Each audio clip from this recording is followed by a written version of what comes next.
আজকে আমাদের বাড়িতে স্পেশাল হচ্ছে বাঁধাকপির পকোড়া। আসলে শীতকালে বাঁধাকপির পকোড়া, ফুলকপির পকোড়া এগুলো খেতে কিন্তু বেশ ভালোই লাগে। দেখতেই পেলে সবকিছু রেডি করে রাখা হয়েছে, কিন্তু বাঁধাকপির পকোড়া বানানোর সময় লবণ দিয়ে ভালো করে বাঁধাকপিটাকে চিপে নিতে হবে, যাতে যা জল থাকে সব যেন বেরিয়ে যায়।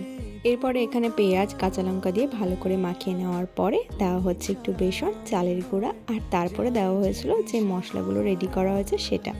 মশলাগুলো লাস্টে অ্যাড করা হয়েছে কারণ এতে স্বাদটা আর একটু বেশি ভালো হয়, আর একটু এক্সট্রা স্বাদের জন্য ধনেপাতা।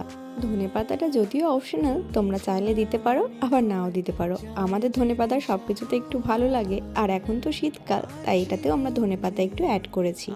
বাড়িতে মেম্বার হিসেবে বাঁধাকপিটা অনেকটা মাখানো হয়ে গেছিলো, তাই এটার আকারটা একটু বড় করেছি। তোমরা যখন ফ্রাই করবে একটু ছোট ছোট করবে, তাতে খেতে কিন্তু বেশ ভালো লাগবে।